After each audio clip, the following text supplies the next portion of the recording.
Tuition যাবে আর কি, জানো তো এখনো কিন্তু ফুলটা তো হাতাতে পারলাম। আর জানো তো রান্না করতে গেছি, আজকে হচ্ছে ট্যাঙ্কি খালি হয়ে গেছে, গোবরের মধ্যে মানে ছেড়ে দিয়ে রয়েছে।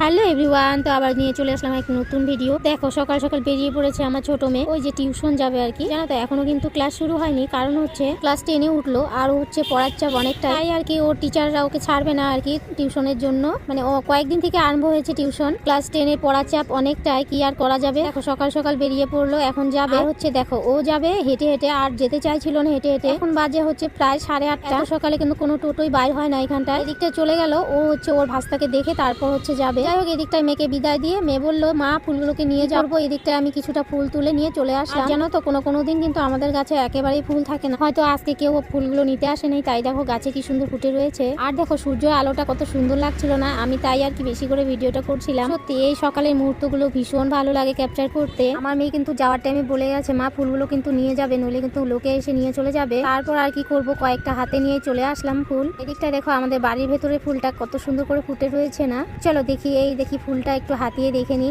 তো অনেকটা উঁচুতে ছিল ফুলটা, তো হাতাতে পারলাম না, যদিও পারতাম কিন্তু এখন আর থাক। চলো হাঁটতে হাঁটতে এখন ঘরে যাব। তো দেখতেই পাচ্ছ, সত্যি কথা বলতে আমি কিন্তু একদমই ভিডিও ক্লিপ নেওয়া ভুলেই গিয়েছিলাম। আজকে কাজের চাপ অনেকটাই, কি করব মানে কখন ভিডিও করব বলো তো। তবুও আর কি স্ট্যান্ড রেখে কিন্তু ভিডিওটা ভালোই হয়। যে আলসি স্ট্যান্ডে রেখে যে আমি একটু ভিডিও করব সেটাই করছিলাম না। আর জানো তো রান্না করতে গেছি, আজকে জলের যত কষ্ট হয়েছে যা বলার মতো না। কারণ হচ্ছে আমাদের কিন্তু কল নেই, ওই যে ট্যাপ বসানো আছে, তো লাইন না থাকলে ট্যাপে কিভাবে জল পড়বে বলো তো। এদিকটায় হচ্ছে ট্যাঙ্কি খালি হয়ে গেছে, আমরা কিন্তু ভরতেই ভুলে গেছি। কথা বলতে গ্রাম এলাকায় 4-5 দিনের মতো কারেন্টই থাকে না, জানি না আমাদের কি হবে। এখন আমাদের ঘরের কাজ চলছে কিন্তু কলটা এখনো বসানো হচ্ছে না। চলো তোমাদের সঙ্গে কথা বলতে বলতে এদিকটা কিন্তু কাজের লোক চলেও এসেছে, ঘরের কাজের লোক। তো এদিকটায় হচ্ছে সবাইকে চাটা দিয়ে আর কি, সব বললাম তোমাদেরকে ভিডিও ক্লিপ নিতে পারিনি, কোনো কিছুরই ভিডিও ক্লিপ নিতে পারিনি, কারণ হচ্ছে অনেক লোকের রান্না বান্না করতে গিয়ে আমি হিমশিম খেয়ে যাচ্ছিলাম। লাস্টে গিয়ে মনে পড়লো না একটু ভিডিও করে নি, তাই দেখো আমি একটু ভিডিও করছিলাম। আর এদিকটা কিন্তু আমার মেয়ে যাবে এখন কলের পারে। আর হচ্ছে আমাদের কাজ একদমই হচ্ছিল না কিছুদিন থেকে, সবকিছু জিনিসের দাম বেড়ে গেছে, জানি না আমরা ঘর কিভাবে দেবো। আর দেখো সকাল থেকে আমার মেয়ে দেখো মাথায় হেনা লাগিয়ে ঘুরে বেড়াচ্ছে, এমনি কাজের কথা বললে কিন্তু করবে না, ওর যেটা কাজ করতে হবে সেগুলোই করে আর কি। চলো এদিকটায় দেখি আমি একটু রান্না বসিয়েছি, চলো তোমাদেরকে শেয়ার করে দেবো কি কি রান্না হবে আজকে। এদিকটায় কতগুলো মাছ ভেজে রেখেছি, আর অনেকগুলো ডিম এনেছিল, তো সমস্তটাই একসঙ্গে রেখেছি। এদিকটা কিন্তু মাছের ঝোলও আমি বসিয়ে দিয়েছি, তো মাছের ঝোল সজনা আলু ডাটা দিয়ে।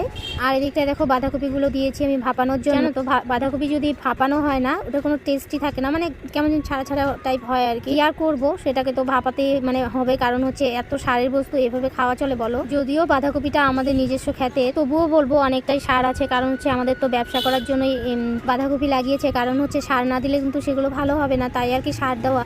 চলো এদিকটায় দেখো আমার মেয়েরা আমাকে একটু ভিডিও করে দেখাচ্ছিল, মা কি করছো দেখো, এরকমটাই করে। দেখো বিছানার উপরে শুয়ে শুয়ে কিন্তু আমাকে ভিডিওটা করে দিচ্ছিল। ওদেরকে বলতেই থাকি আমাকে একটু ভিডিও করে দে, কারণ হচ্ছে দেখো স্ট্যান্ডে যদি ভিডিও করি না অনেকটাই লম্বা হয়ে যায়, করবো বলো তো। আজকে তো একদম কাজের চাপে আমি কোনো ভিডিওই করতে পারিনি। এদিকটায় দেখো আমি বাঁধাকপি বসিয়েছিলাম, সেটাকেই আর কি ভাজছিলাম। আজকে রান্না করব হচ্ছে বাঁধাকপির ঘন্ট, আর হচ্ছে মাছের ঝোল, আর হচ্ছে শুটকি মাছ। আজকে আমার মা বাড়িতে আছে, তাই আমরা একটু রিল্যাক্স করছি, বুঝতে পারছেন আপনারা। আর ওই দেখো ওকে দেখতে পাচ্ছেন আপনারা, ওগুলো হেনা লাগিয়েছে মাথায়। না নয়, আমি হেনা লাগাইনি বন্ধুরা, আমি লাগিয়েছি একটা স্পেশাল রেমেডি, তোমাদেরকে বলবো। গোবর আছে না, গোবরের মধ্যে অল্প গমূত্র মিশিয়ে ওখানে গুলিয়ে তাহলে কি হবে, হেয়ার স্পা। ও যাই হোক সেটাই ওই লাগিয়েছে, তোমরা বুঝতেই পারছো। Tata, bye bye. আমরা রিল্যাক্স করছি। চলো আর কোনো ভিডিও করতে পারিনি, এখন আমি দেখো রেডি হয়ে গেছি, দোকানে যাবো। মিস্ত্রিদের খাওয়া দাওয়া শেষ, তারপর হচ্ছে আমরা সবাই মিলে খেয়ে নিয়েছি, তো এখন যাব আমি দোকানে। আমাদের ছোট মেয়ে এখনই খেলো, খেয়ে দিয়ে হাত মুখ ধুচ্ছে। তো চলো দেখো, এই দেখো ধুয়ে এসে এই যে মুখটাকে এসে করছিল, আর এদিকটায় কাজের লোক কাজ করছিল। চলো আমার মেজো মেয়ে কি করছে চলো দেখিয়ে দিচ্ছি। এই দেখো কিভাবে বসে আছে, ওই যে মাথায় হেনা লাগিয়েছে, তো অবেলা করে দেখো চুলগুলো মানে ছেড়ে দিয়ে রয়েছে, কারণ হচ্ছে চুল শুকায়নি ওর। চলো তোমাদেরকে টাটা বাই দিয়ে এখন কিন্তু আমি চলে যাব। এই দেখো সবাইকে বলে দিলাম আমি চলে যাচ্ছি, সবাইকে বলেই চলে আসছিলাম।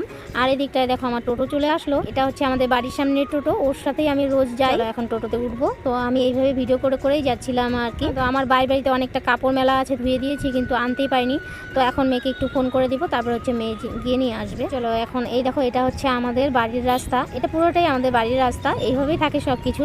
এখন তোমাদের সঙ্গে কথা বলতে বলতে এখন চলে যাবো দোকানে, দেখতেই পাচ্ছ আমি দোকানে এসে বসে আছি। তো ঝাড় ঠাড় দেওয়া শেষ, পুজো দেওয়া শেষ, তো এখন বসে আছি। তো আজকের মতো টাটা বাই, দেখা হচ্ছে নেক্সট একটা ভিডিওতে।